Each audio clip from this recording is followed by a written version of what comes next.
Baik, Assalamualaikum warahmatullahi wabarakatuh. Rekan-rekan media yang saya hormati, Alhamdulillah saya berterima kasih ya, karena pada sore hari ini kita bisa memberikan penjelasan tentang apa-apa yang terkait dengan bulan suci Ramadan di Masjid Negara di Istiqlal ini. Karena itu saya ingin menyampaikan seperti tahun-tahun yang lalu ya, bahwa kegiatan bulan suci Ramadan ini akan dipadati dengan berbagai macam kegiatan-kegiatan pilihan. Sebagai masjid negara tentu kami akan menampilkan sesuatu yang terbaik ya. Kami akan menampilkan hal-hal yang mungkin berbeda di tempat yang lain. Antara lain yang pasti bahwa selama bulan suci Ramadan kami akan mengisi dengan parade qari'ah internasional. Ya, mungkin selama ini hanya disaksikan di TV, tapi sekarang ini akan hadir bersama kita di Masjid Istiqlal. Di samping itu juga kita akan menampilkan penceramah-penceramah yang profesional dari berbagai dimensi ya. Ada mudahnya, kaum muda ya. Ada juga profesionalnya, ada profesornya, ada kiainya, dan ada selebritinya ya. Kemudian juga di dalam bulan suci Ramadan ini akan ada banyak kegiatan-kegiatan lain seperti eksibisi, pameran, musabaqah, dan beberapa hal lain yang terkait dengan kegiatan jamaah, dari jamaah untuk jamaah kepada jamaah, seperti santunan anak yatim piatu nanti pada saatnya. Kemudian juga tentu kita bersedia untuk mempersiapkan hal-hal yang berkaitan dengan jamaah. Kita tahu persis bahwa selama 2 tahun terakhir ini Istiqlal itu tidak maksimum menampung jamaah. Kenapa? Karena kita ada COVID-19, pembatasan hanya 25%. Ya maksimum hanya 10.000 ya. 10.000 itu terlalu banyak untuk masjid kecil ya. Tapi isinya Masjid Istiqlal itu 250.000 orang. Nah, hari ini Ramadan kali ini kita mencoba untuk mengisi sekitar 150.000 orang. Kita akan berusaha untuk mengisi sampai yang lantai puncak, tapi dengan tetap belum seperti lebarannya ya. Kalau lebarannya mungkin bisa maksimum 250.000 orang, tapi untuk tarawih dan juga termasuk kegiatan-kegiatan itikafnya, maksimum kita bisa tampung 150.000 orang. Insya Allah juga akan diisi dengan itikaf. Jadi itikafnya nanti itu akan kita mulai jam 1.30 malam ya. Di situ nanti akan diisi dengan kegiatan-kegiatan kontemplasi perenungan, akan diisi dengan rangkaian sholat-sholat sunat seperti sholat sunat tahajud, sholat lail yang lain, kemudian juga sholat sunat tasbih, kemudian ada perenungan, kontemplasi, dan sholat subuh. Dan setiap habis sholat 5 waktu kita isi dengan pengajian. Jadi pengajian sudah maghrib, sesudah subuh, sudah duhur, sesudah asar, dan ditambah juga dengan kajian-kajian keagamaan yang dilakukan oleh remaja masjid kita ya. Kemudian juga ada majelis taklim, pembelajaran di koridor-koridor Masjid Istiqlal. Jadi para pemirsa diharapkan datang untuk memakmurkan Masjid Istiqlal. Di situ ada banyak sumber-sumber pembelajaran, ada perpustakaan juga terbuka sampai malam. Kemudian juga perlu saya sampaikan bahwa yang paling baru di Istiqlal sekarang ini adalah metaverse. Jadi kita bisa di-cover oleh metaverse. Jadi siapapun dan nanti bisa buka di Metanesia itu ya. Seluruh lekuk-lekuk Masjid Istiqlal itu bisa diakses melalui metaverse. Inilah masjid yang paling pertama di dunia ini menggunakan teknologi metaverse dalam memberikan pelayanan terhadap umatnya. Ya. Di samping itu juga ada kegiatan-kegiatan yang sifatnya hiburan kesenian. Ya, ada nanti di belakang itu kan ada mungkin setelah sholat tarwih akan ada hiburan-hiburan dari masyarakat untuk masyarakat. Kita akan disuguhkan beberapa jenis kesenian ya, insya Allah akan diatur oleh anak-anak remaja masjid kita dan para kaum selebriti kita yang berkecimpung di Masjid Istiqlal. Di situ juga ada fasilitas seperti kuliner dengan berbagai macam makanan daerah dan makanan-makanan macam-macam lah jenis makanan di situ, sambil berbuka puasa atau sambil ngabuburit di Masjid Istiqlal, di pinggir-pinggir kali di Istiqlal itu. Kalinya juga insya Allah sedang dibersihkan, mudah-mudahan selesai dalam waktu hari besok ya. insya Allah kita bisa menyaksikan pemandangan yang sangat indah di seputar Istiqlal sambil menunggu waktu buka puasa. Ya, kemudian untuk itikafnya khusus, insya Allah biasanya kan lebih padat daripada tarawih biasa yang lain. Karena itu saya menghimbau kepada para pengunjung Masjid Istiqlal mempersiapkan alat-alat ibadahnya seperti mukena, sarung dan sebagainya. Walaupun kita siapkan juga, tapi biasanya lebih pribadi ya kalau Bapak Ibu bawa sendiri. Kemudian juga kita siapkan kursi-kursi bagi mereka yang tidak punya kemampuan untuk berdiri. Ada kursi roda juga. Dan terutama juga kaum difabel. Kaum difabel itu nanti kita siapkan juga ya, ada tempat khusus di depan, khusus untuk kaum difabel. Dan juga ada toiletnya, toilet khusus untuk kaum difabel. Bahkan kalau mau juga mandi, buang air, itu lengkap semuanya, ada liftnya dan seterusnya untuk kaum difabel. Dan di samping itu juga untuk anak-anak ya, khusus untuk anak-anak. Kalau Bapak Ibu mau membawa anak-anaknya, kita juga menyiapkan suatu tempat khusus ya. Kalau mau bermain-main dengan anak-anaknya, itu juga bisa. Kita ada tempat permainan anak di bawah ya.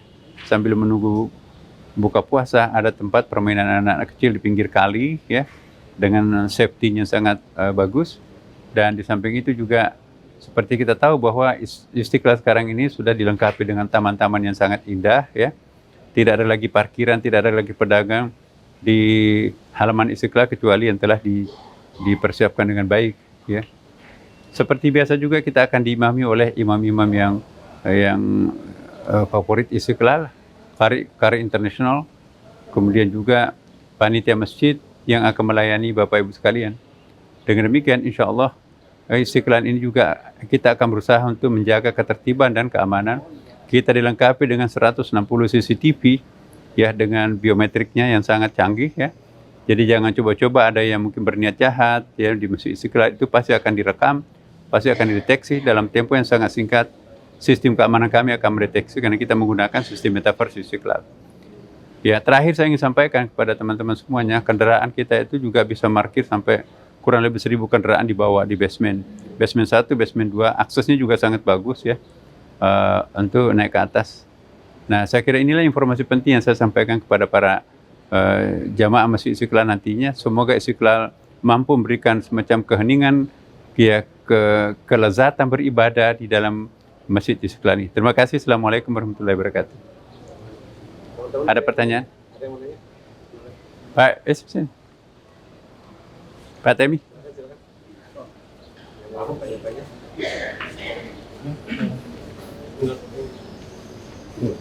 Ya, para pemirsa, Bapak Ibu sekalian, ini yang akan mendampingi kami semuanya ini. Saya perkenalkan Pak Temi ini wilayahnya riayah kalau menyangkut masalah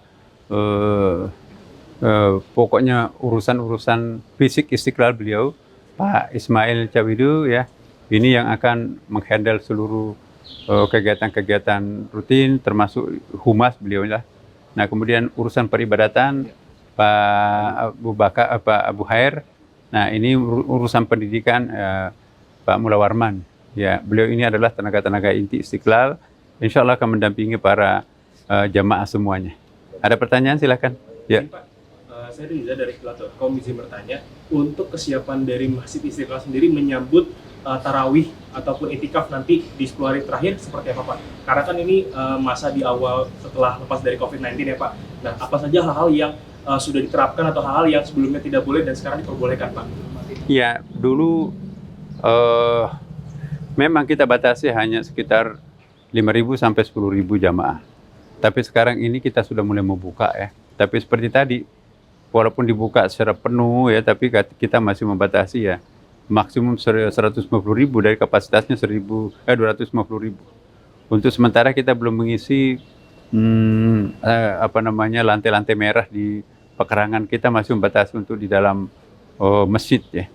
Karena kita juga memelihara kehusyuan jamaah. Nah, adapun orang-orang yang akan melakukan i'tikaf selama Ramadan itu juga dipersilahkan mendaftar. Kami siapkan tempat di bawah ya. Biasanya kan ada yang dari luar daerah, dari Lampung, dari Bengkulu, dari mana-mana ya datang.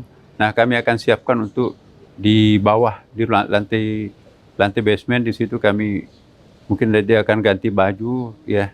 Kita siapkan juga di situ. Ada kamar mandi ya, toilet dan seterusnya. Iya, termasuk juga kalau tidak sempat mempersiapkan buka puasa, kita siapkan bagi mereka yang tidak punya persiapan, termasuk ya kalau sahurnya nanti kita bicarakan insya Allah. Ada mungkin yang ingin disampaikan Pak Temi mengenai kendaraan, mengenai hal-hal yang perlu dibawa atau apa, silakan. Ya, makasih Prof. Jadi di bidang riayah atau bidang prasarana dan sarana, kami insya Allah siap menyambut para tamu dan jamaah untuk sholat di Masjid Istiqlal. Dan tentunya para tamu bagi yang belum pernah kembali sejak Istiqlal dilakukan renovasi, kami beritahukan pintu masuk melalui pintu gerbang Al-Ajiz dan juga pintu gerbang Al-Mumin, sehingga para jamaah yang menggunakan kendaraan pribadi dapat menggunakan basement parkir. Ada sekitar 400 space parkir yang bisa dimanfaatkan. Dan kami juga merekomendasikan, karena di sekitar Istiqlal sudah banyak akses transportasi publik, jadi bisa menggunakan kereta api, bisa menggunakan Transjakarta maupun kendaraan publik yang lain. Ada lagi? Terkait takjil, kira-kira untuk tahun ini Istiqlal menyediakan berapa box untuk jamaah? Iya, tahun-tahun yang lalu itu sekitar 3.000, 4.000 orang, itu masa sepi-sepinya ya. Nah ini diperkirakan Istiqlal nanti ini ada semacam rindu dendam terhadap masjid kesayangannya ini.